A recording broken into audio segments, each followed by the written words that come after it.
why should the country have the age limit? What is your view on that? Should the age limit also be there anyway? Well, that one, I think that one we had ignored. We had not discussed it. It can be discussed, but since we had not, but I think after 75, the vigor, I think there's some scientific idea there that maybe the vigor is not as much after 75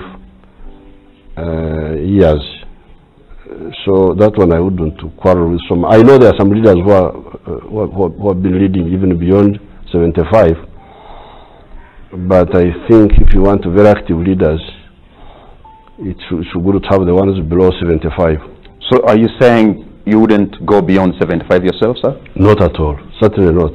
I wouldn't, because that is in the Constitution now, and I would not say lift that.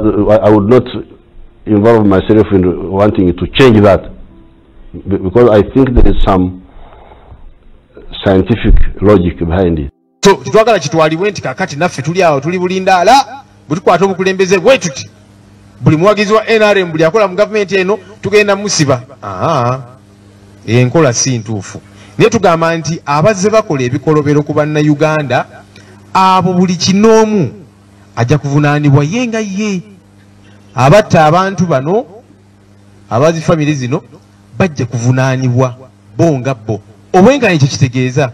This issue of voters to stay at polling station, I really don't see any problem with that. Because the Constitution allows the voters to observe and witness. Therefore, the voters should be vigilant when the counting of votes is going on. This time we are expecting a lot of frauds in the 2026 election, so don't go home after voting. Electoral Commission team will count votes when everyone is watching. And I repeat, do not go home after voting until they announce the results.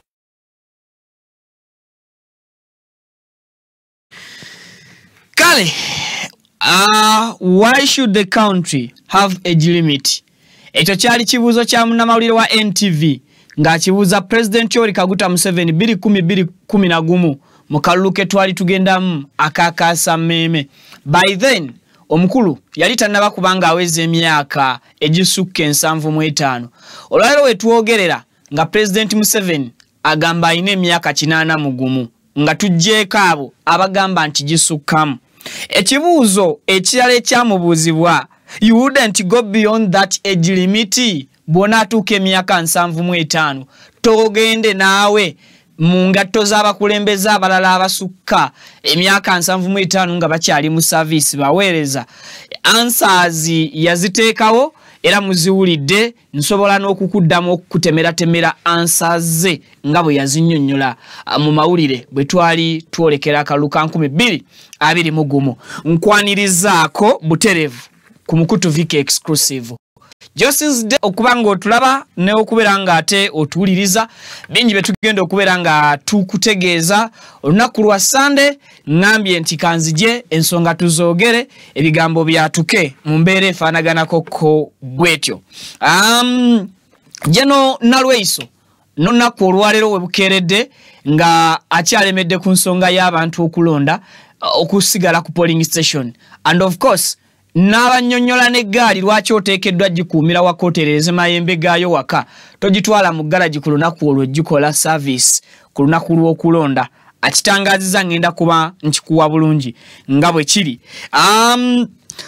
Mwami Mathias Mpuuga ku story gye nakoze olunaku olw'ejjo mwebale nnyo reactions zammwe zatuuse. Naye kakati nkuleetedde akatambi akannyonnyola ebibuuzo era akasangula propaganda w'ebigambo ebitambula ku mutimbagano olunaku olwaleero. Mwanfunanga kirabo nange ne mbafuna nga muli bawuliriza balungi era abatuula ne balindirira kiki Viki kyagenda okuleeta okusobola okutangaaza ebyo ebibeera bigenza obubi. Oyo ye muvubuka omusiraamu eyabuuza mwami Mathias Mpuuga ku nsonga ez'enjawulo ezo ze nakoze mu story y'olunaku olw'eggulo. Tugenda kuba tunnyonnyola akatambi ako, and of course tukuwe facts ezirabwako ezaali e Masaka ku lunaku mpuuga lwe bamutuuza mu Katu n'okuba nti bamusoya kajojijoji w'ebibuuzo n'abula okudduka mu campaign ze yali ye kennyini yeekwatidde n'ategeka. Ngenda kubeera ng'ate nkutwala mu ngeri ate eya wiche namba ennaku mukaaga His Excellency Robert Kyagulanyi Ssentamu zamaze mu bendo lya West Nile oba ennaku zamaze ate eno mu bukiika kkono bwa Uganda. Essanyu eribaddewo mu weekend namba n'engeri Robert Kyagulanyi Ssentamu gye yayingira mu West Nile and even yagifulumya atya na biki ebyabaddewo mu lukuŋŋaano olwasembeddeyo ddala okubeera mu Obogi ne Moyo. Ngenda kubambi kuwa ate mu mbeera esinga okubeera ensunsule era embeera esinga okubanga ekwanguyira okutegeereramu ebintu bino. Bamusibudde mu ssanyu ery'ekitalo n'okwongera okwoleka nti mu West Nile be bakyasinza okwagala n'okulera Robert Kyagulanyi Ssentamu ng'omwana omuwere ddala era n'omukwano ne message gye bamusiibuza. Ngenda kubeera ng'ate ngikutegeeza mu mbeera efaanaganako ko bwetyo. Waliwo akatambi k'abaana ke nalabye ku mutimbagano akandeetedde akamwenyumwenyu. Abaana bano mpaka ali akasoose akatali akakookubiri. Abaana bano bakoze surprise oba bakoze ekyewuunyisa mpaka nakakati buli muntu gyagenda maaso n'okuba nti yeewuunya. Omu yayambadde nga Kyagulanyi Ssentamu Pavin njagala onfunire katambi kali kenyi yes. Omu yayambadde nga Robert Kyagulanyi Ssentamu olunaku lwe yagenda okunominatingibwa n'omukyala Babi Itungo Kapeeyo nga bwe yali eyambadde atayaze ezo. Essomero lino lyabadde very creative ne lutusiigira ekifaananyi kya Bobi Wine ne Babi n'eŋŋombo ze batambulirako. Ngenda kubeera mbikuwa of course kyansanyuwe ng'omuntu era nendaba art ne creativity eyateereddwa mu kintu kino ne ngamba lwaki nedda munzikirize nkole mu bwekozi kati nnyo bwe nti neetooloolamu ate then bwe nkomawo nzije ebigambo tubyogere nkomawo. Assalamu alaikum wa rahmatullahi wa barakatuh. Amanya Alhaji Idi Binywera Alkadi omusomi weddwa ez'obuwanguzi duwe eziyambibwa kongo ofukamidde ku kyoto ekyo kyolabaawo ekiyitibwa kanoonya ekikunoonyeza obuwanguzi ekikunoonyeza amaanyi ekikunoonyeza okufuna ekikunoonyeza emirembe mu dunia n'oba nga oli bweru wa ggwanga nga pasipoti zo zakyankalana buli kimu kyonna ne visa ekyoto ekyo kye neeyambisa ne nteekako ne empeke z'ebinyeebwa ezo ne nzisimba ku lusuku ekinyeebwa kibwe kimala okumera n'ekijanjaalo ekyo allahumma gafiri wallahi yazukuna salatu wassalamu oba maze otuuka ku buwanguzi. Amannya geego Alhaji Idi Binywera omusomi weddwa ey'obuwanguzi ey'ekibala okuli n'ekyoto ekyo kiyitibwa kanoonya ekyobuwanguzi ekikunoonyeza emaali ey'emikisa era ey'emirembe. Enamba yange eri 0703 54 69 31 ne ku WhatsApp kweri 0703 54 69 31. Assalamu alaikum wa rahmatullahi wa barakatuh.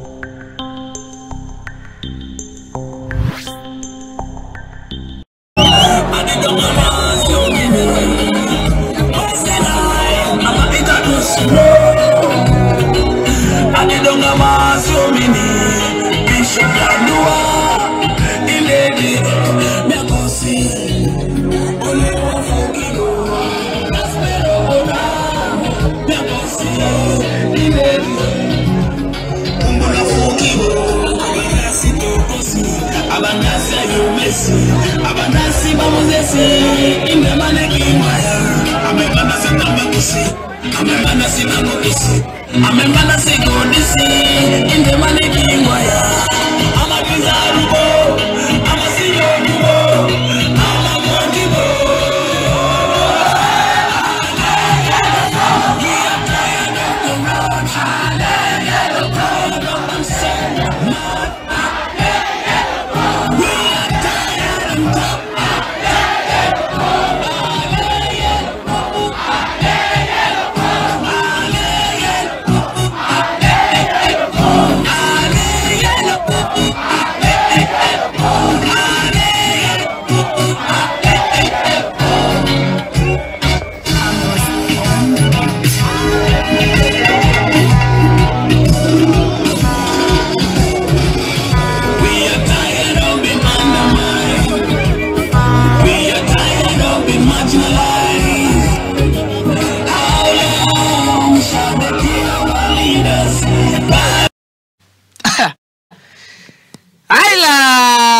I think bannamasaka tewali kipya kye mugenda kukola. Chewaliwo kipya neki kye mugenda kukola. Abaana ba West Nile kye batakoze. Nebye tubadde tulowooza nti Masaka bayinza okubanga be bagenda okubikola. Abaana ba West Nile basazeewo babikolere Robert Kyagulanyi Ssentamu. Mu bitundu ebirala mubenga temukyali creative kuyiyizaayo Robert Kyagulanyi Ssentamu. Kakodyo naako ng'abaana ba West Nile tebaakakola. Pavini simanyi oba olina akatambi kalinga balinnye emmotoka. Okalina we bawalampidde emmotoka y'emmaaso. Tonna kafuna. Ogenda kafuna kimanyi okalina. Kale nkwanirizzaako buterevu gyosinzidde okubeera ng'otulaba okosako okubeera ng'otuwuliriza mu bitundu ebikoleggwa nga Uganda ne bweru waalyo. Omukutu baguyita Viki Exclusive gwewaayo ne gwerekereza ebintu bingi nnyo ne guba nga gutadde amaanyi n'obudde mu kukuweereza ebyo ebizimba ensi yo so si ebisanyusa obusanyusa ensi yo. Vidiyo giweka like gwe bw'oliwo likinga vidiyo eno kigiyambako okudduka ku speed etenkanika. Information netuuka mangu kwoyo abeera tannagiraba n'oyo abeera alina okubanga agiraba. Team earphones mbatumiddeko abatwala akadde kammwe nga temuseeseetuse ku mirimo ne muteeka earphones mu matu ne mutandika okuwuliriza Viki kiki kyagamba eggwanga and of course n'oba ng'oli updated ate nga tovudde ku mulimu gwo. So nammwe abatuteeka ku ntimbe za TV zammwe tubabuuzaako ate ne twongera okubeebaza akadde ako ke mutufisiriza ku obwo bwe mwerekereza ate ne musalawo mulabe omukutu Viki Exclusive. Abasinzira mu offices ez'enjawulo manyi lunaku lwa Sunday oyinza okugiraba vidiyo eno ku Monday ng'oli stuck mu office ebintu bikukutte wiki ekutandise neno gamba ku office akadde olaba omukutu Viki Exclusive.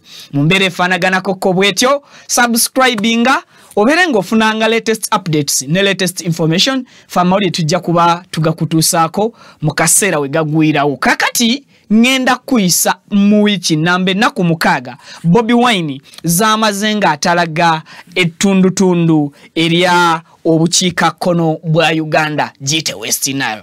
Ngenda kulambuza engeri Kyagulanyi abantu mu West Nile ennaku mukaaga kye bamukoze mu ngeri ya competition ne mu ngeri y'okuba 2-0 nga bakuba regions endala gy'atannaba kubeera ng'alaga. Ensonga nnyingi munzikirize nsookere ku katambi k'abaana bano ab'amasomero. Nalabye akatambi k'ababebbi ab'amasomero abansanyudde nze ng'omuntu bwe nabalabye nga bakoze couple Bobby and Babi. I think amasomero gali very creative these days and gagezaako okunoonya kiki ekyassociating amangu ne society gye tulimu and kiki ekigenda amaaso n'okuba nti kikyamula abazadde.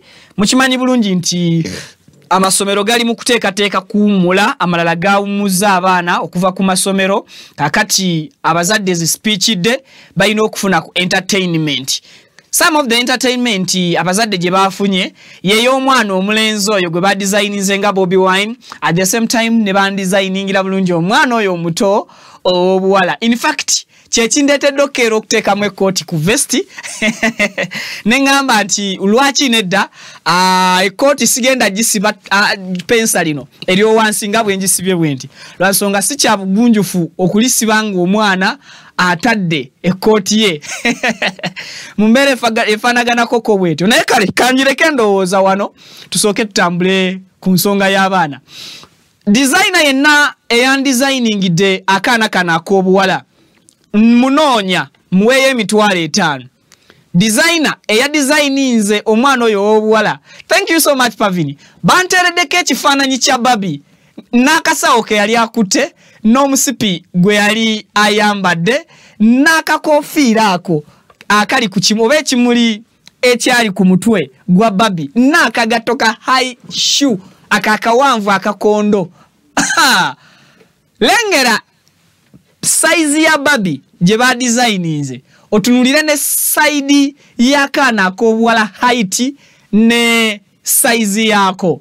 Wow, posingirawo wali emabega wow waliwo bayimirira obwantoogo obulungi Babi nga yalabika. Yes, awo lengera omukono Babi kwe yali gwe mukono gwe gumu n'omwana ono w'obuwala gwaliko. Omukono Bobi gwe yali akwasizza Babi gwe mukono gwe gumu omwana no muto gwe bamukwasiza babi muto kimpesanyo okukyogerako nti babi muto wandika mu comment section ogambe nti Vicky agambye babi muto netegereza engeri omulenzi ye gye bamuzingidde ataya ya NUP and of course Bobi Wine ebisebe bisinga baba yambadde ataya eyo ebera kaka akaguwa. Yes, kakati omulenzi bamuwundidde ataya nga bamutereddeko akaguwa. I like the way how this Bobby omuto gye bamwambaza ballet nga akakofiira kakyuseemu kati ne kagendako ku kutu okw'omukono ogwa ddyo. Ekyo nno Bobi Wine tatera nnyo kukikola, akikola bwalumu. Kakati designer eyayambaza abaana bano in all aspects yetaga credit. Sigenda kwogerako bingi about the catwalk entambula emiti emito kituufu gigumiza ekibira. Omulenzi yasayininze namala naterera yakabaterera kajambo and yabakubira omubara gwa Bobby ati ya people power is our power. I like that. Nachagadde ne chimpe sanyu eri ensuse sanyu eritagambika. So bwe bavuddawo nga nvaawo bagenze ne batandika okutambula oba bakuwadde grand entry ennyingira gye bayingiddemu ogirina gye bagimpeekaawo eddakiika seconds zizo gituwe ne sound wa don't worry oba sound kyalimu seconds zitasukka 3. Yes, ogitaddeyo Pavini.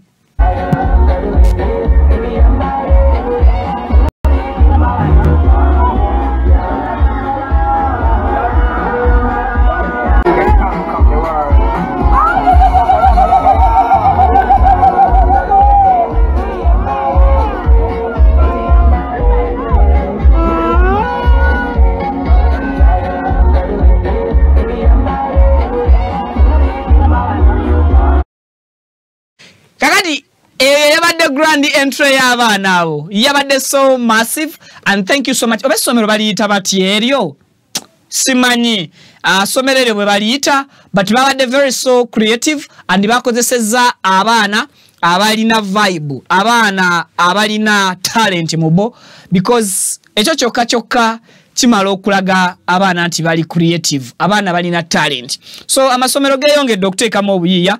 Thank you so much. Mbadde sobola genda mu nsonga zonna nga sinaba kuba nti ate nkutuukiza mu nsonga ezo. Okay. Kakati munzikire tusooke tujjewo oba tuyingirire ddala mu video y'olunaku olwaleero. Bobi Wine bwe yava mu bitundu bya Nkole yasembera Kigezi bwatyo nabanga afundikidde wiiki eri eyaggwa n'agamba nti ate ayingira mu tundu lya West Nile. Kali kaetalo kamaanyi eri abakulembeze ba NUP mu kitundu ekyobukiikakkono bw'eggwanga Uganda era enneteekateeka yali yakubeera nga ejjayo ekifaananyi ekyamaanyi ga Kyagulanyi era ng'enteekateeka ejjirayo ddala ekisiige kye baali baagala okusiiga okusukkulumya ku bisiige ebirala yonna Kyagulanyi Ssentamu Robert aka Bobi Wine gyazzaayitira. Indeed tukkirize oba tugaane West Nile esiize ekisiige oba ekifaananyi ekyawukanira ddala ku bifaananyi Bobi Wine bye bazze bamusiigira oba ye kennyini byazaasiiga eyo gyazzaatabalira mu district ensuke 65 Sofaze yakatambula. Okusinziira ku Bobi Wine districts eziwerera ddala 12 zaatambudde mu bbanga oba mu space ya nnaku 6 okuva ku lunaku olwanga 17 mpaka ennaku z'omwezi 22 lwe yakomekereza campaigns ze mu bitiibwa eby'ekitalo. Akolwaleero ngenda kakola nga kanjawulo era mugenda kunzikiriza mbeere much happier than ennaku zembadde mbeerera oba serious ennyo olw'ensonga y'ebyo ebimu ku bisesa oba ebimu ku bintu ebituwa essuubi bye tusobola okutunuulirako Kyagulanyi Ssentamu byayiseemu mu nnaku 6 mu bbendobendo lya West Nile. Bwe yali asimbula e Kampala, Bobi Wine yasimbula ennaku z'omwezi 2 mulumu ano yasimbulange ennaku z'omwezi 16 lwali lunaku lwa Sunday mu kiro ekikeesange ennaku z'omwezi 17 era ono yasimbula amaka ge Magere zaali ssaawa 10 ez'ekiro okossaako ne ttiimu ye yonna eyali eteekeddwa okubeera ng'emuwerekerako basobole okuba nga bafuna olugendo olulungi. Zagenda okukoona ssaawa 5 ez'amakya nga amaze okuba nga atuuka ku bridge oba ku lutindo lwa Nile mu Pakwach. Era lyali ssanyu jjereere okusobola okulaba nga Bobi Wine yali amaze okulindirirwa n'atuuka ng'atuuse mirembe ne ttiimu ye yonna nga batambudde bulungi. Mu bitundu eby'Pakwach yayanirizibwa Lina Zedriga ono nga ye mumyuka wa president oba omumyuka wa president wa NUP mu bendobendo ly'obukiikakkono bwa Uganda West Nile. Zedriga bw'amaliriza okwaniriza Robert Kyagulanyi Ssentamu yamwanjulira ttiimu y'aba Foot Soldiers era gye yamukwasa gye yali yeesiga obulungi gye yamugamba nti egenda mukolera omulimu omulungi okusinziira ku nteekateeka gye babateeseteese okusobola okuba nti bamutambuza ennaku zonna zagenda okumala mu bendobendo ly'ekitundu kyabwe. Indeed, thank you so much Madam Lina Zedriga. Omulimu wagukola bulungi bwe kuba ku mobilizinga immobilized mu ngeri ekyasinza okubeera enfufu ate mu mbeera ekyasinza okubeera empisa.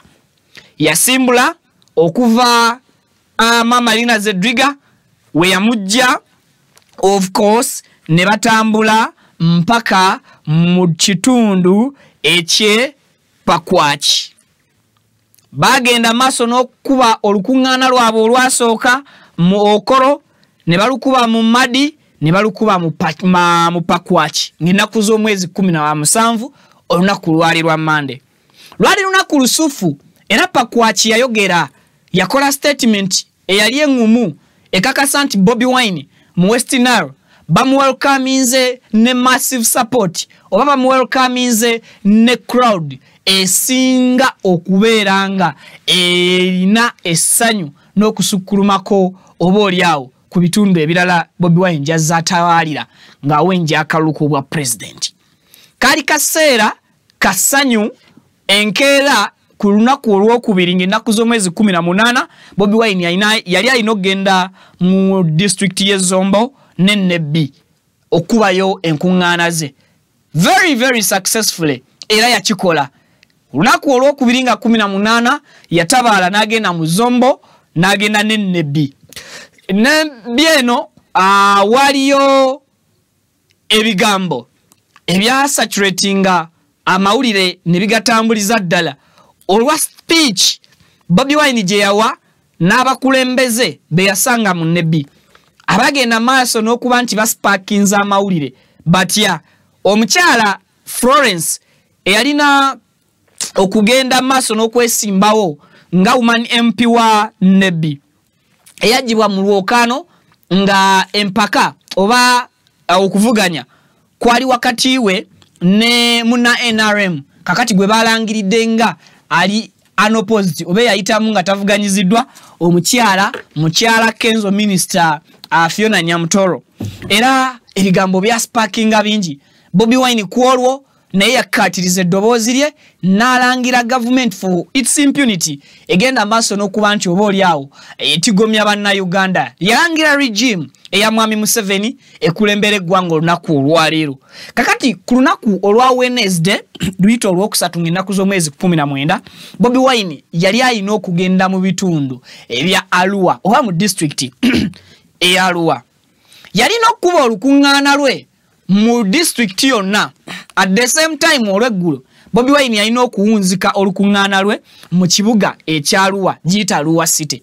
Eno ekintu ekiyitibwa West Nile oba obukiikakkono bwa Uganda gye bwakolera statement eyinza okubeera enzibu okumenyawo mu regions endala zonna Bobi Wine gy'agenze ayita oba Bobi Wine gy'agenze akuyega ayagala okufuna obuwagizi bwa president w'eggwanga lino Uganda. Tukkiriziganye nammwe oba tugaane bwe yali ali mu Arua district nga tannayingira mu Arua City. Introduction ya Arua district yokka yali emala okakasa statement nti Bobi Wine mu bitundu byeno mu bukiikakkono bwa Uganda tavuganyizibwa, tasobola kuluzingayo kalulu, tasobola kupererezebwa balonzi baayo ne bakyusakyusibwa oba abantu baayo tebasobola kubbibwa bululu okusinziira ku welcome gye bagenda maaso n'okuba nti bawaani bawa Bobi Wine. Kaali kaseera kakola statement enzibu ey'okumala gamenyamenyawo ng'olowoozesa abantu nti Arua nga Arua district tesobola ku contributinga support nga gye ya contributinga ku kuyingirawo kwa Kyagulanyi. Now olweggulo Bobi Wine yalina okuyingira Arua city oba yali alina okuyingira ekibuga Arua. Kakati mu kuyingira ekibuga Arua eno gye twalabira ebikulu eby'amaanyi ebyensusso ebitaaganya Bobi Wine mpaka n'olunaku olwaleero kubeera nga amawulire galekerawo okumwogerako ne banna NRM ba propagandist oba naabo abakubira NRM endere oba ekikopo batuuka ne bakkiriza nga tebalina kintu kyonna ekibi kye basobola okwogera ku Bobi Wine okusinziira ku ngeri Arua city gye yagenda maaso n'okumwanirizaamu. Though waliwo teargas eyakubibwa mbire waggulu okugezaako okuba nti basalako ku bawagizi ba Bobi Wine abaali bagezaako okumugoberera ng'ayingira ekibuga, naye era abantu tekyaba stoppinga kwongera kutuusa buwagizi bwabwe eri Bobi Wine. Era poliisi yakola bye yakola nekwatako be yakwatako abaana ab'omu Arua ne basigala nga bamuvinga nga bagenda mu maaso.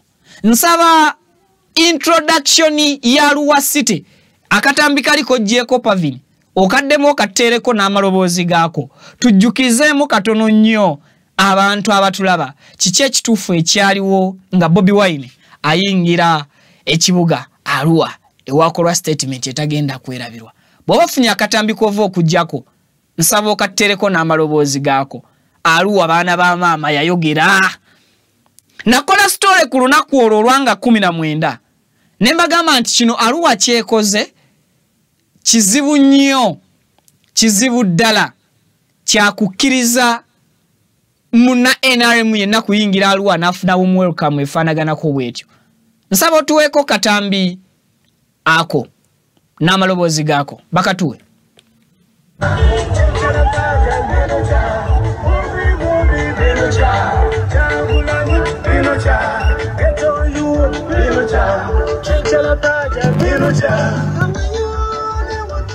Okafunye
okay.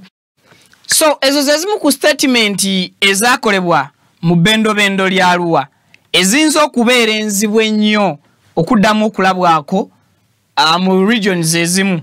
Essuubi kaakati lisigadde mu district egi oba lisigadde mu region egi Greater Masaka. Masaka city singa mulemererwa mmwe kakati abasigadde okununula okununula n'okumenya record ya Arua. Otherwise singa Masaka city eremererwa ekintu kiba kituyise mu ngalo. So nga ennaku z'omwezi 20 lwali lunaku lwakuna Bobi Wine yava Mwaruwa gye yali asuze n'asiibula abaayo ne kumaca ne bamuteeramu essaala bwe batyo ne boolekera mu district ey'e Maracha ne Terego. Era nga yasooka kwogerera Terego oluvannyuma olukuŋŋaana olwasembayo n'alukubira mu bitundu by'e Maracha. Eno Bobi Wine era bamuwelcominga bulungi mu Maracha. Speech yali msufu nnyo, abakulu bagenda maaso era n'okubeera nga bamwegeka amatu n'okwongera okumulaga nti bagenda musupportinga n'okupushinga wiiki ye gyali mu bitundu bino ebya West Nile, at the same time n'okwongera okubunyisa enjiri mwabo batasobodde kubanga akola ki ng'abunyisa ekigambo ekyo direct. Akatambi Pavin kakuteereddeko ku WhatsApp yo. Yes. So dyali ssanyu jerere ku lunaku olwa Maracha ne Terego era campaigns zatambula bulungi, ab'ebyokwerinda tebakola ki tebabasukkako. Kakati akonzija awo waliwo ekinyusi kinene bannamasaka bo we bajja okufiira. Jjukira baafudde dda nga Arua eyaniriza Kyagulanyi. Kakati ng'ennaku z'omwezi 21 Friday Bobi Wine yagenda mu Koboko then nagenda ne Yumbe. Nzijukira najja wano ne mbabuulira olunaku bwe lwatambula ne mbagamba nti mu Yumbe nayo kyayitirira. Era batugeraageranya West Nile ennaku 6 Bobi Wine zamazeeyo, tugeraageranya Yumbe ne Koboko okugezaako okumenyawo oba okwenkanankana n'ebyaliwo mu Arua district ne Arua city. Kakati Koboko ne Yumbe ekintu nabo bakikwata bulungi lwankuba eno bafuna challenges zisinga za nguudo. Kakati enguudo zabatawanya nnyo kuba waliwo ne bwe bavuga okutuuka ne basanga mu kkubo wakati ekkubo eryali liwo lyokka ng'ate ministry ey'enguudo eyabuluzaamu ekkubo eryetaddewo ebigoma n'ekola diversion mbubaddeyo emabega banoonye ekkubo eddala. N'olwokuba nti Kyagulanyi abaana batambula nabo abaana bayiiya bakalabakalaba bamuyiyiza ekkubo erimusomosa we baali babombodde bwe batira ne bayitawo ne basobola okweyongerayo okugenda mu district ya Yumbe. Yes. Kakati okuva e Yumbe olunaku olw'ejjonge ennaku z'omwezi 22 lwadde lunaku lwa 6 Bobi Wine n'ayolekera mu bitundu bya Obogi ne Moyo. Kakati Obogi ne Moyo yagenze newa Bobi Wine support. Omanche bayita bye tamwegenda. Yalla abaana bano babadde nga abasoma third term mu candidate classes. Bategedde nti lwe lunaku lwe basembayo okubeera ne Bobi Wine mu West Nile munaku 6 ennaku 5 ze bamaze naye. Kakati luno olw'omukaaga baluyiyizeeyo kapyaki basetingewo record ki president ki gye baba bateeka mu lunaku luno esiibula Bobi Wine okwawukana n'eri ennaku 5 gyazatambulira. Guess what? Banna Obogi ne banna Moyo kye bakoze Bobi Wine kwe kumuwerekera hands free mpaka ku kidyeri mpaka ku kidyeri kwe kusooka ne bayimiriza Bobi Wine mu kifo ekimu ne bamuteekeramu essaala emusiibula n'okumwagaliza olugendo lw'amazzi kwe yayise ku kidyeri olulungi ne ttiimu ye yonna ne bajagaliza olugendo olusufu okuvuga emirembe okutuuka e Kampala ate yeeyongereyo ne campaign okubunyisa enjiri ye yonna gye yabadde ateekeddwa okweyongerayo nayo. Abaana b'eno kye baakoze emisana tukunga tebannaba kuyingira lunaku lwa kawungezi kusiibula Bobi Wine mu Moyo. Kati kino kyabadde mu Moyo mpa akatambi obweddako enkusaba enseekalabe lengera abalenzi bano kye baakoze nzije kunnyonnyole. In fact njagala okuteeka ekibuuzo mu comment kati gwe olaba ki? Kale kampunzikemuko katono. Olaba ki? Nzirizaayo akatambi. Katuwe n'eddoboozi lyako.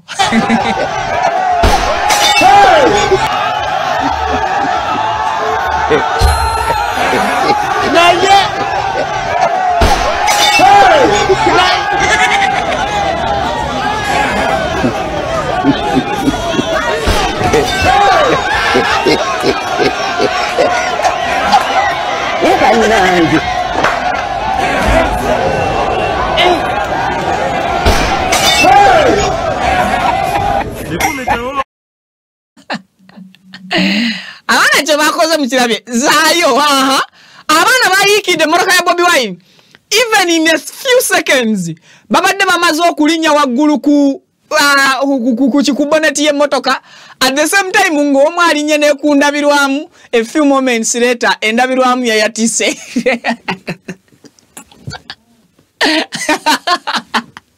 security yagenza okwejjuukiriza ng'abaana b'omu Moyo bamaze dde okuwampa okubonga ku pulezidenti waabwe.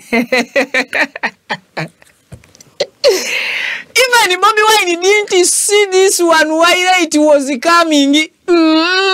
Kino Bobi naye teyakirabye. But tukyagenda maaso n'okukola okunoonyereza and akatambi kano tugenda katwala mu forensics bagezeeko bakole deep analysis. How comes emmotoka okubanga etambula ku speed kwe yabadde etambulira? And I want to credit Uncle Ronnie eyabadde avuga emmotoka driver wa Bobi Wine. I want to credit Bobi Wine. Tusooke tuwandiike mu comment section nti Bobi wafuna driver. Wandike ekigambo mu comment section ng'ogamba Bobi wafuna driver expert. Oba kale wandika expert driver. Wandika expert driver. According to what I'm seeing, ndabira ddala professionalism eri mu kuvuga mu bwegendereza. The vehicle was moving. You guys, how can we explain this? Emmotoka yabadde etambula. Zaya akatambi nga bwe katandika. Abantu balengere. Olabe sanyu kati njagala kulaba yalinnya atya. Ono nabonga ate amangu ago siraba we yalinnya issue. Oli yalingidde nga ayingira akatanda kaddeka lengera bwe yakkiridde ekikumi.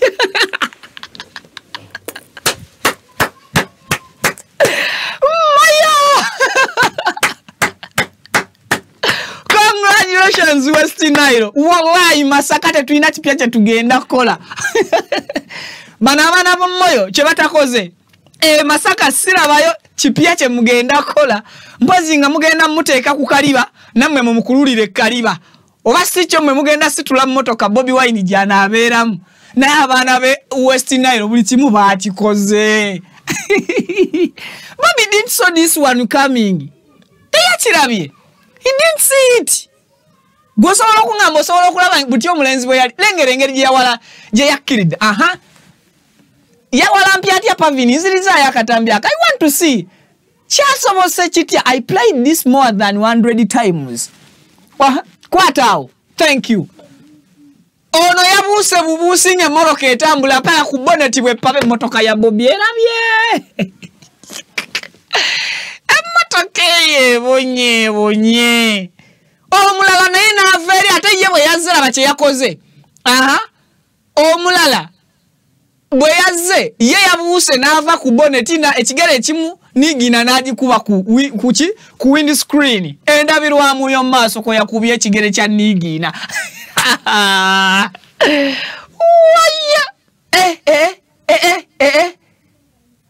Bobi Wine, you're loved. I've seen many creatures, but this creature, Bobi Wine, is another thing. Bobi chitonde chilala. Yes. We need to give credit where necessary. We need to appreciate the work done by someone. We are now appreciating the work done by Bobi Wine. Yes, abana bakoze posts zabwe. A few moments later, our windshield mu maaso nefuna obuzibu. But in reality, emmotoka yonge emmotoka teyafunye obuzibu kundabirwamu. Obogi for Bobi Wine, we need change. Bye bye yellow. People power and our power. Oh, Westinar. Walai yayogede. Yakoze statement. So it was very much moments ezabaddewo abantu zibagenda amaso n'okuba nti beewuunya Westinar love eyo yagenze maaso n'okulaga Bobi Wine, and of course Ngavik exclusive. We really appreciate the efforts ez'omukyala Mama Zedriga Lina, Deputy deputy president mu West Nile omukyalo oyo abadde nga afuna sleepless nights okusobola okumakinga sure nti agenda maaso n'okukola enteekateeka n'okumobilizinga abantu mu bitundu ebyo. Kakati ekiro Bobi Wine amaliriza abasiibula bamugamba, why are you buying us? Let us buy you. Lwaki gwe tusiibula? Leka ffe tukusiibule. We want to buy you, and after buying you, now we want to escort you. Not only escorting you, but it is our responsibility to pray for you. Bobby, what are you? Let us pray for you, and even before you accepting our request for praying for you, sorry, you first say any word about what the situation in West Nile. Bwebadde mpaku Bobi Wine nga naye kimusoseeko. Naye weekend yaffe weddeko twebaza Katonda, alhamdulillah bigenze bulungi, batuwadde okwagala kungi, abaana b'obongi obalaba bakyaliwo, naffe tubadde tukyanyumira okwogera nabo kubanga tutuuse leeti, naye kino okuvaawo so kijja buzi.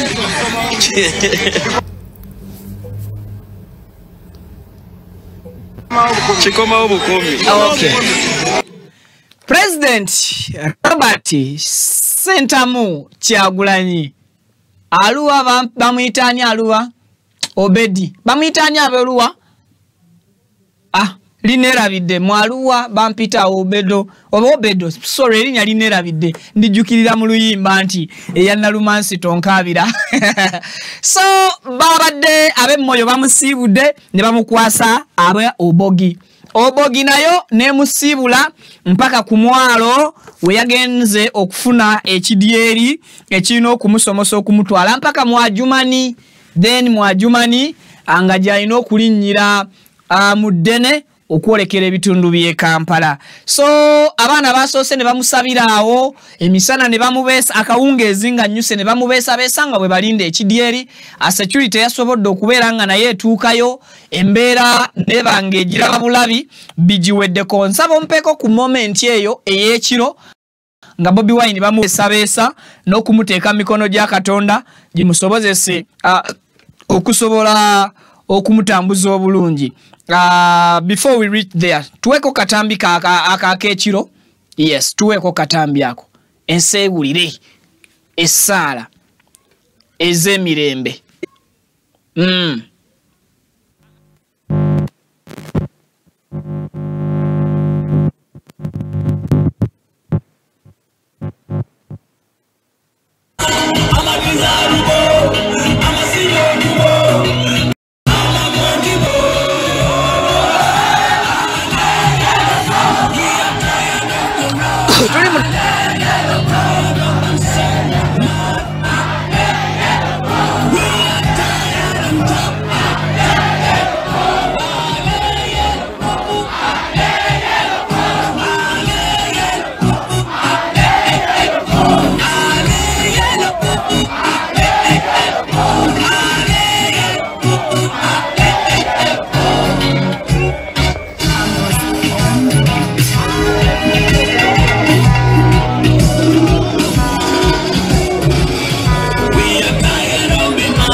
Okay.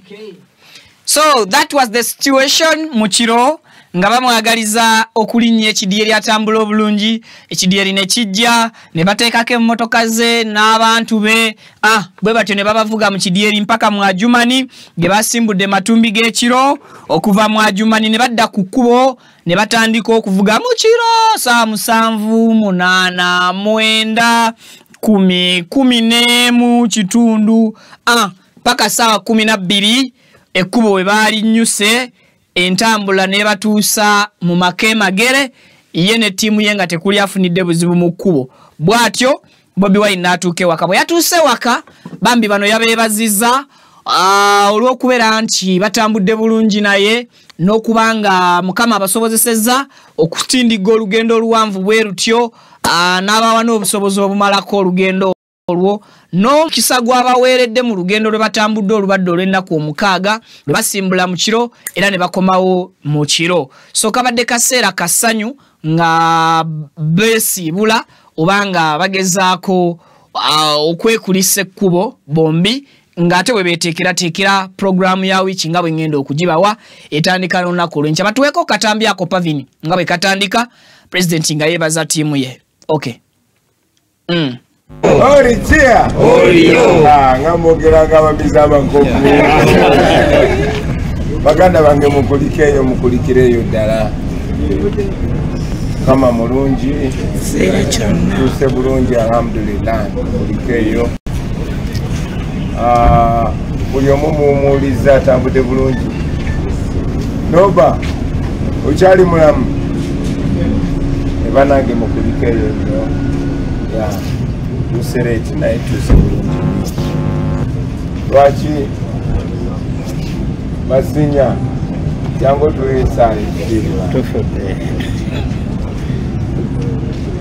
bagundi mwe mukungane tusabeko Ogo Sesa gamba sabini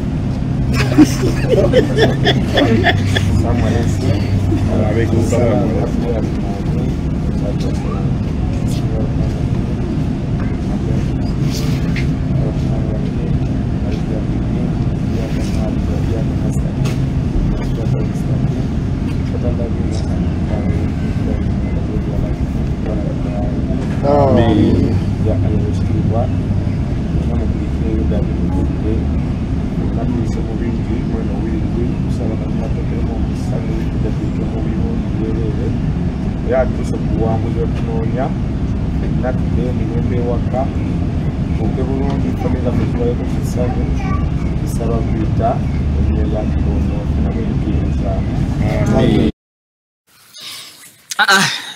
Amina. So olugendo baliteberwa abadde olw'ennaku 6 ngezezaako okulujabula n'endukwisiza mu dakiika ezitabadde mpitirivu nnyo. So olwaleero bawumuddemu nga ttiimu ate beeteekereteekere pulogulaamu ya wiiki ejja. Pulogulaamu nga bwegenda okubeera olunaku olw'emmande ng'ennaku z'omwezi 24 Bobi Wine agenda kubeera mu Kawempe South gy'asookera olukuŋŋaana lumalire mu Kawempe North mu Kakuyegewe. Then ku Tuesday nga 25 omukulu agenda kubeera ali mu bitundu bya Mukono gy'agenda okubeera nga atabaalira. Then ng'ennaku z'omwezi 26 olunaku lugenda kubeera Lwakusatu omukulu agenda kubeera ali mu district y'e Buyikwe ab'e Buyikwe mulindirire Kyagulanyi Center mu wammwe Mitembo. Nga 27 Bobi Wine agenda kubeera ku Lwokuna mu Kayunga. Abe Kayunga awo ate kakati namwe muli bakujajjatta mu setting eyo ko record je musobola okulekera abalala nabo nga banyeenya mutwe.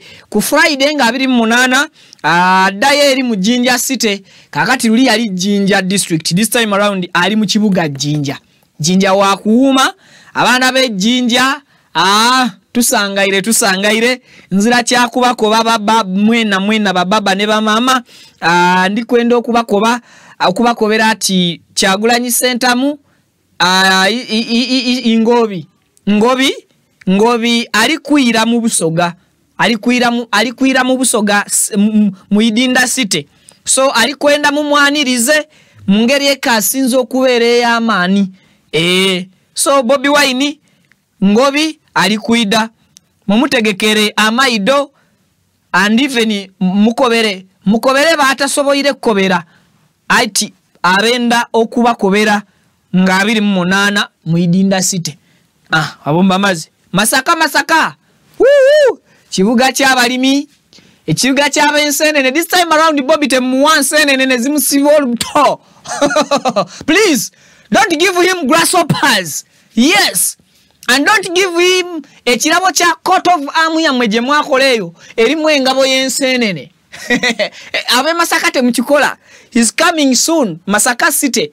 Yes, ajja mu kibuga wakati ekya Masaka era nabalaga Masaka bwagenda okuyuguma ku Monday oba kulwo kumeka kulwo kutano Yes, kulokutanu njaba wa area view y'ekibuga Masaka mbawe ne analysis ne routes Bobi Wine zagenda kozesa eziri gazetted eza electoral commission zeyamuwa nganzi kuwa mu 3D ngankunyonyola n'engeri banna Masaka gibana ababeteese okulinda Kyagulanyi okumwaniriza mu Masaka City. Masaka eno wali yesuubi ddene ngabo baddote olaba mwaluwa esuubi eribaddeyo. There is a lot of history owokola mu Masaka and even NUP nga NUP ne Masaka waliwo ebibagatta bingi byotasobola kumala gateekawo ko kituli kubaawula. So ye program bwetyo bwegenda okubeera awo bwemba nvuddewo kale munkuliseyo nange okubawa egguliro eryo. Tugenze buterevu mu bigambo bya General Proscovia Nalweyiso. Bannange kakati eggaali zifuuse eggaali but eggaali baziwadde we ziina okukoma. Mu bingi eggaali bye ziteekeddwako restrictions omukyala Proscovia Nalweyiso retired general bino bye bigambo bye babituwe Pavin mu ddoboozi lye tusooke tubiwulirize. Yes. Ligendo zivugire mu nyumba ebweru tozireeta. Soldiers abantu bategeeza bana abantu abatambula nju ku nju nga basaba akalulu. Kyemanyi kyeyo foot soldiers. Olulimi lubakozesa. Naye eggaali kitegeere nti n'ennaku zino zonna tubadde tuzirwanyisa. Kati bwe tubadde tuzirwanyisa wane mabega tetuyinza zikiriza kubeerawo mu kalulu. Bino ebintu by'okwepanka mbwe kyabadde Tanzania, tetuli ba Tanzania, tuli ba Uganda. Tulina okuuma ebintu tetubikuuma, tetukuma ba Uganda n'ebintu byabwe nga tewali kalulu nga tewali kalulu nti atakalulu katuga nti akakati tuwanise. Ffe mwana iki ekintu ekikulu twajja tukimanyi. Bw'oba oyagala wepankire ku magye naye va ku bantu. Va ku bantu, va ku Munnayuganda. Kubanga akalulu ka lunaku lumu atoddeyo ku kyalo. Kati bw'okola effujjo manya okomawo ku kyalo. Kyova olaba nti bagamba abantu babuze, abantu bakoze batya kubanga kamera zaatuyambako nnyo. Buli kyokola tukulaba. Okay. Proscovia, General Proscovia, sorry, kukuyisamu nti amaaso. General Proscovia, bogamba nti kyovola babagamba nti abantu babuze. Already confirming okubula kw'abantu. Nti government ebuzaawo abantu. You as a senior officer in army okonfaminze eggwanga nti abantu babuzibwawo anowa n'ensonga mbumukebera ku kamera ne mu reviewinga effujjo eri balikoleddwa abantu bano ababulawo. After you reviewing the footage na confirminga bulungi abantu bano bemubuzaawo nti bagenda maaso n'okukola effujjo eryo temuba arrestinga. For you what you do guys, you just abduct them. Is that the process? Is it the right protocol? Eyokuyitamu okukwata omuntu cause okonfirminze nti abantu abakola effujjo yensonga lwaki waliwo kamera era yensonga lwaki mwebuuza balazeewa balagawa babulirawa. You're confirming that people are abducting. They have been abducting people and you're seated ku mpeo ezeggwanga okonfaminga okubuzibwawo kw'abantu. Ekigambo foot soldiers sigenda bigendamu ekigambo eggaali. I think nyinza nakyo obutakingira into details because each and every person mu ggwanga Uganda ali mu generation y'abavubuka. I'm specifically talking to youths. Abavubuka abakulu mu nsonyiwe 48 and above, please forgive me. But when I talk about abantu abali mu age bracket ya emyaka gy'abavubuka bamanyi eggaali amakulu gaayo ebibi byayo n'ebiruubirirwa byayo. I think so many times Bobi Wine and other leaders, most especially opposition side, bavuddengayo nga bakubiriza abantu okukola kye bayita amagaali. Not only on opposition side, but even NRM cadres. Tubawulidde nga nabo bakubiriza bannaabwe okukola eggaali. And even buli omu eggaali aginterpretinga bulala. Before you, a senior army officer, condemning eggaali, have you taken time okuwuliriza n'okumanya eggaali bye zikola? Eyo sijja kugendayo maybe it's a national security matter, I as a citizen nga sina kubeera nga njenyigiramu. But I'm also concerning, yes, waliwo wentuuka ng'ensonga nange ng'omuntu owa wansi, omuntu munna Uganda, nina okubuuza senior officer, nina okubuuza politician, nina okubuuza president, ebibuuzo byembeera nina ku mutima, because constitution ebeera empa freedom of expression, yes, and freedom of speech. Mba nina okubuuza kibeera gy'oli okuŋŋamba nti Vicky ezo national security matters ziveeko. Singa obeera oŋŋambye I leave the matters for security and for national security. Okubeera ng'eggwanga ebyokwerinda binywevu. Otherwise, General Reiso mubalekedde mu comment section sina nnyo kingi kye ngenda mwogerako. Tugende buterevu mu myaka egiseeko egy'emabega. General Yoweri Kaguta Museveni president ng'ayogerako mu mawulire ebiseera ebikadde. Space eno yali yabya anyway, soka tuwulirize General Museveni mu bigambo bye. Bamutuwe. Or in Kenya, or in Angola. Why should people kill one another just because we cannot agree on who occupies a certain office temporarily? Because we are talking of temporary occupation of offices. The only one who is a bit permanent is Sawataka. But all the others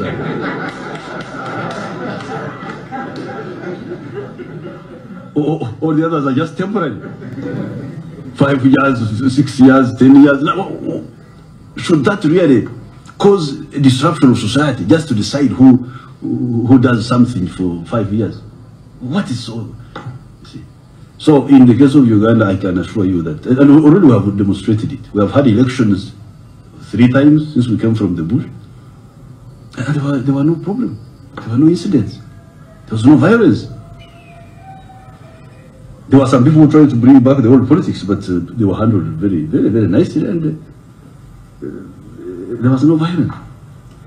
So I would like to emphasize that peaceful transfer of power is part of civilization. The more backward you are politically, the more turbulence you get when you get changes. That means you don't know how to handle civil affairs. So you resort to brute force. We had to use brute force the other time because Obote did not allow us to organize things. We tried to appeal to Obote, please, let's have good elections. He thought he was very clever, that he knows how to play games and I don't know what. I said, my friend, if you don't accept arbitration here, by dialogue, this is where we shall arbitrate. We shall go to another arbitration board. Because here we can discuss what is the problem. He could not accept. He thought he was very smart. And we gave him a lesson. We have taught all these reactionaries a lesson in Uganda. We have taught them a lesson that they should be civilized and talk through the mouth, not use guns which they don't even make. They don't make a single gun, but they are fond of using guns. They can't make one bullet. So, I would like to reiterate that Uganda is committed to the national resistance movement. I cannot speak for all Ugandans, there are other Ugandans, but for the ones in NRM who have been supporting NRM, I can say that we support progress, we support civilization. We believe that Africans are mature people, but they are being misrepresented by a small layer of people whom they have not been able to get rid of in many of the African countries. But here we have got rid of them. We've got rid of them. That's why you see all these brilliant people who have come up, these commissioners, this one. Oyo musajja n'asinkana omusajja afuga Uganda leero. Awo twali twakakulemberwa ebisanja ebisanja 3 eby'obululu. Ne kakati oyo n'asisinkana afuga Uganda leero mwami Tibuhaburwa. Mwami Museveni yayogera ebigambo ebyo General. N'asisinkana mwami retired General.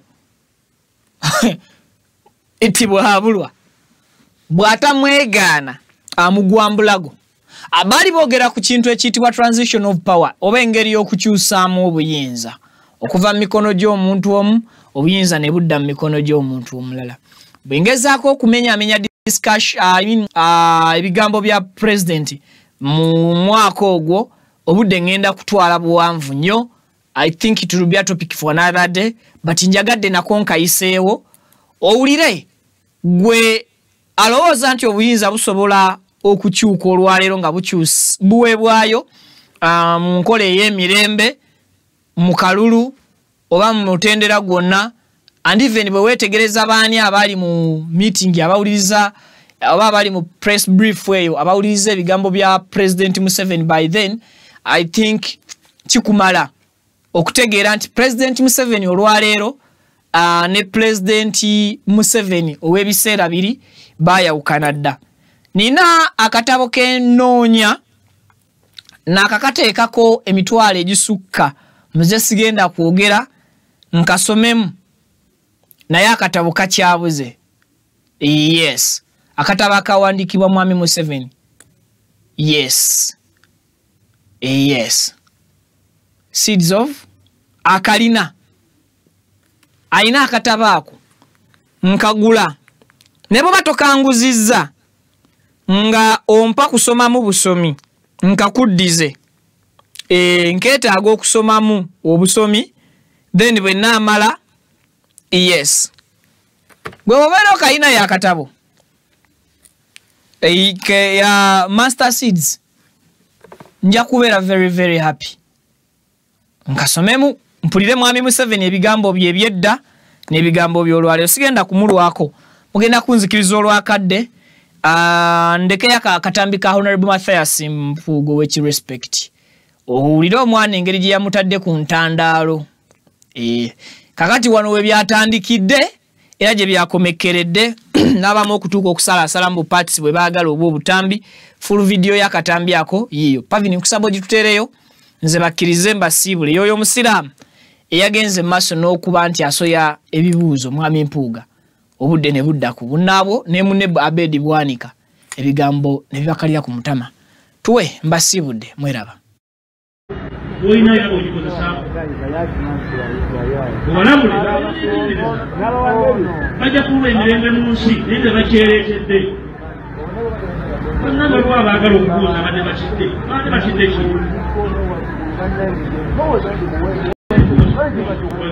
sina kwesobola kuddamu olaleeka okulamusiza amanya enze nawuli yateeka ensonga zenjagala okubuuza ziri bbiri sizikubuuza mu bukyayi wabula genda zibuuza wa Uganda kubanga ne mukisanja ekiwedde nakunoonyesa akalulu ne bana ba National Unity Platform. Ekibuuzo ekisooka kigenda wa Honorable Abedi Bwanika. Twatambula naye kampeyini eziwedde namuwulira neekusiddye ng'abuuza Dr. Besigye ti Dr. Besigye kyekikugaanye okuvaayo n'ogamba nti Mpagira Kyagulanyi nga Seya Ssebaggala bwe yakikola. Kyekibuuzo kyekimu mukama wange Dr. Abedi Bwanika ne Honorable Mathias Mpuuga muli bakulembeze era abagobererwa abantu.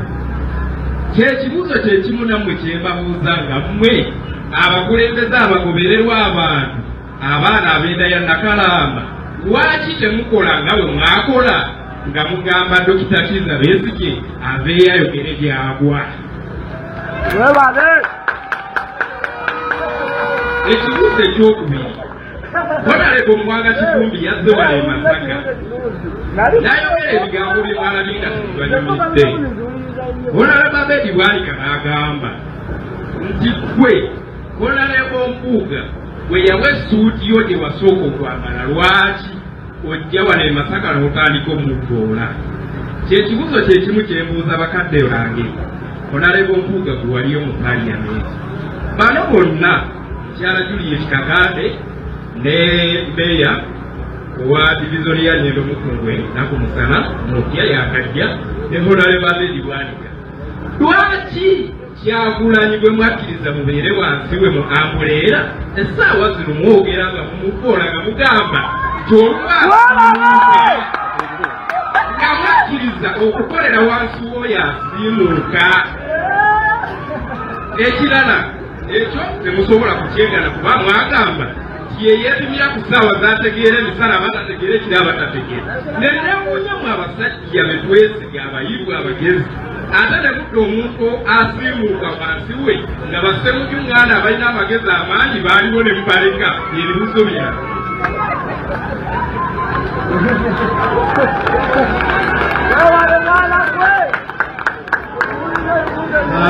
Basebo ne banyabo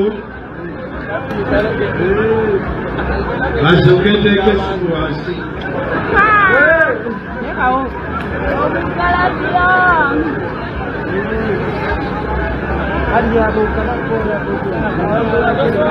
Owuliriza bulungi nze ndi musomesa. Otegeera ng'omwana tabadde mu kibiina the answer zaddamu twakabeeredde wano olwo bwe tuli emyaka gye ndaba mutabani wange si muto wange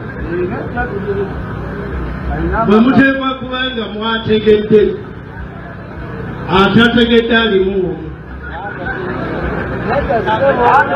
alimu ki omu twabagambye bwe tuti era tuddamu twabagambye bwe bw'oba eri wano ng'oli wankyukakyuka tunuulira mu bakandideeti lundo waki wenkyukakyuka bw'oba otegeera teweetaaga ansa ndala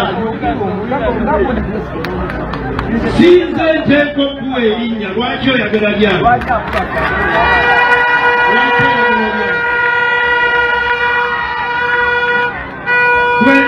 bw'oba olaba nga abeedi tagatyako lwaki tojja kusiba noga nti mulonde gundi omu eryange bwe munaaba mulyagala ngenda giba Kyagulanyi nga amaze okwogerera Masaka bw'amala okwogera mumbuuzo ani gwe tuba tuba bw'amala okwogera ajja ennaku z'omwezi 29 bw'amala okwogera mu kibuga muno mwenkulembera mwenzaalibwa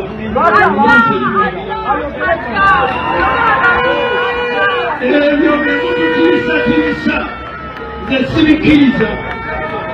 Kyagulanyi bwe mugamba nze omukubamu ekika ne muleeta wano wewamugjawa wamusangawo gwe Kyagulanyi muliye gye wamugja abamu ekika omwefudde amagezigezi mubumumanyi okukamala wamutegeera lunaku ki olwokwejawa olowooza nze nenya kutya olwokuba Kyagulanyi wamusangawa basebo ne banyawo mwe banyamasaka nze abeedi mwanyika olukuŋŋaana olwatwala Kyagulanyi Arua nze namukyeyalinga nze namutwala Arua lwewali luddawa ntwala Kyagulanyi Arua waliwa mulyoke mujje mutugambe bateeka kwogera Kyagulanyi yasoose mu opposition ya Uganda basemwogere tebaali wewali luddawa nga tubawagira mutuvuma wano mwana wali kuswi wali luddawa gwe n'atwala Kyagulanyi ne sente ezabe Arua waliwa notoyimirira kwange nemulowooza mufe tugenda kutya akalulu njakafuna Masayasi Puma njakafuna ona njakafuna ebyo bemututiisatiisa tabiri njakafuna mulungi ddala basaba ne banyawo ngenda kuddayo mu palamenti ya Uganda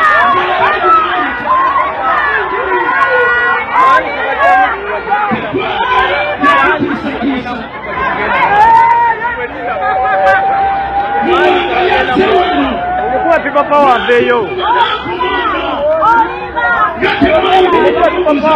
People power. People power. Yes, Pakita Musana Joge, or I am more suited as so can the company.